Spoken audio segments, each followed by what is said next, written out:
The real question is not belief or disbelief. It is, what kind of world forces humans to choose between them? Is belief in God born from truth or from need? Is disbelief a sign of courage or comfort?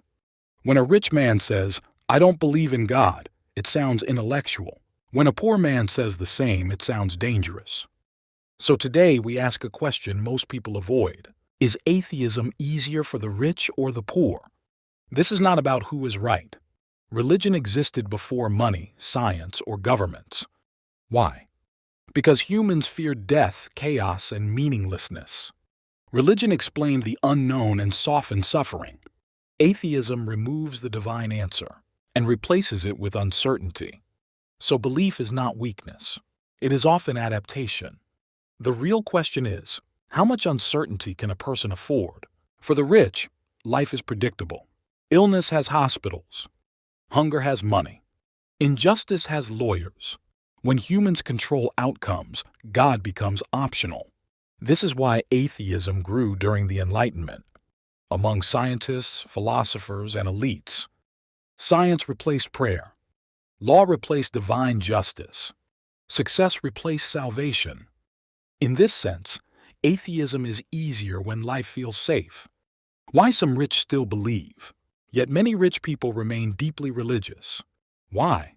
Because religion also protects power. Kings ruled by divine right. Wealth was called God's blessing. Hierarchy was made sacred. For some, belief is not comfort. It is justification. Religion here is not hope. It is authority. So what is the coincidence of poverty and the faith? For the poor, religion is not philosophy. It is survival. Faith offers food, community, dignity, and hope. When systems fail, belief fills the gap. In slums and villages, God is not abstract. God listens. God promises justice beyond this life. To reject God here is not just disbelief. It is social isolation. So atheism is not harder intellectually for the poor. It is harder emotionally and socially. When suffering creates atheists, but suffering also creates doubt. Unanswered prayers raise dangerous questions. Why injustice? Why silence?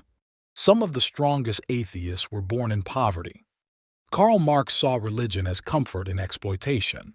Ambedkar saw it as a structure of oppression. Here, atheism was not comfort. It was resistance. When faith protects injustice, disbelief becomes rebellion.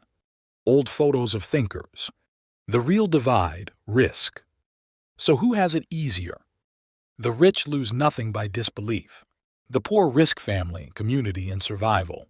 Atheism is private for the rich. It is punished for the poor. This is not about courage. It is about what you can afford to lose. Psychology of belief. When the world feels fair, belief weakens. When the world feels cruel, belief strengthens. Sometimes belief heals. Sometimes it breaks. Faith and atheism are not intelligence tests.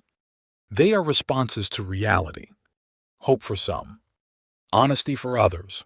Calm versus chaotic environments. Faces in deep thought. Adaptation, not superiority. So is atheism easier for the rich or the poor? For the rich, easier to adopt.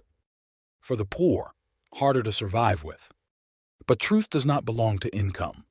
Some believe because they need hope. Some disbelieve because they need truth.